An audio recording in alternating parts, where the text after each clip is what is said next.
Hello and welcome to short Vort on Parshas Vayera. Two short Vorts for today. One we'll call Bikur Cholim 101, and the other one is from the Droshos HaRaN.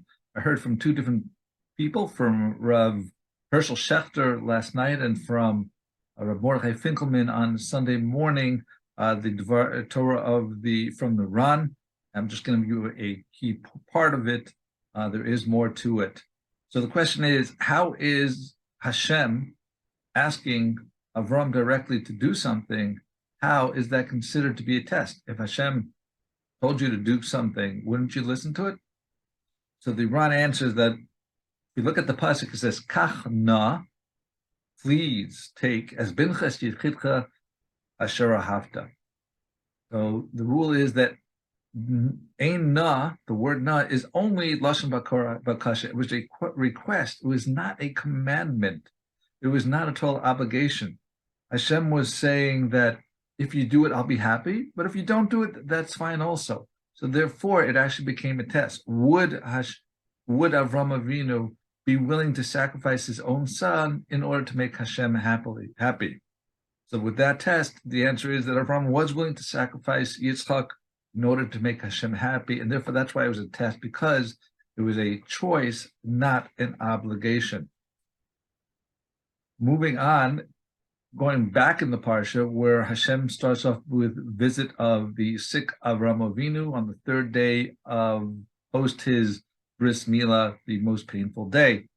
So the purpose of Bris Mila is two things. The number one purpose and number two purpose is that to help the sick person, whether they need to be more comfortable on the bed or take care of the nurses, or whatever they can do for the person physically. And the second reason is for tefillah, to pray for the person that he should have a recovery. Now, the rule is when it comes to the first day, first someone's sick, the first few days, the guest should not come. It should be the close family should be there the first 3 days. If it's something serious, then Hashem, there won't be 3 days, or there's risk, then you can come earlier.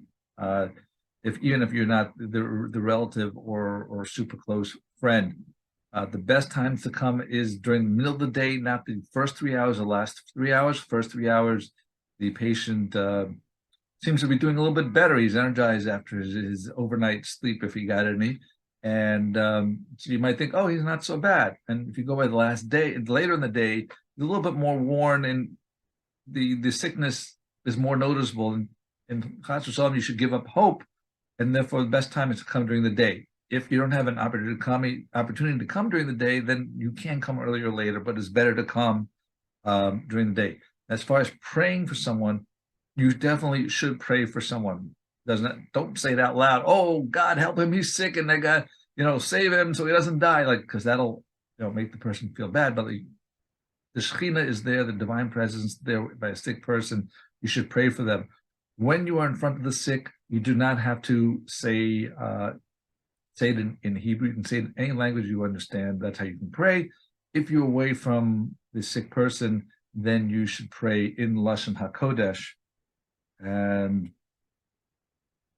and it's definitely a big deal to come to do Bikur Cholim, because in effect you can literally be saving their life.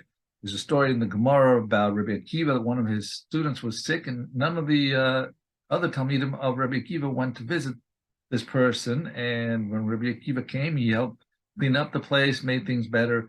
And the sick student says, Rebbe, you've saved my life. So after that, Rabbi Akiva made an announcement that anyone who comes to save a person, it's like saving. Anyone who doesn't come is like to visit the sick. It's like they're killing the person, because you have an opportunity to save them, whether financially or the medications or other advice. You've got to come and you've got to do it.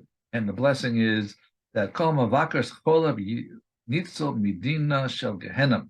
Anyone who comes to Mivakar Chola to visit the sick will be saved from the judgment of hell, and there will also be a reward in this world, so you won't have to suffer from Yisurim and other pains. So We have a great lesson for Bikur Cholim here, a little bit of how to do it. There's other more details, how to talk and what to say, especially if you're going into the hospital. But have a wonderful Shabbos, a wonderful week. Stay healthy.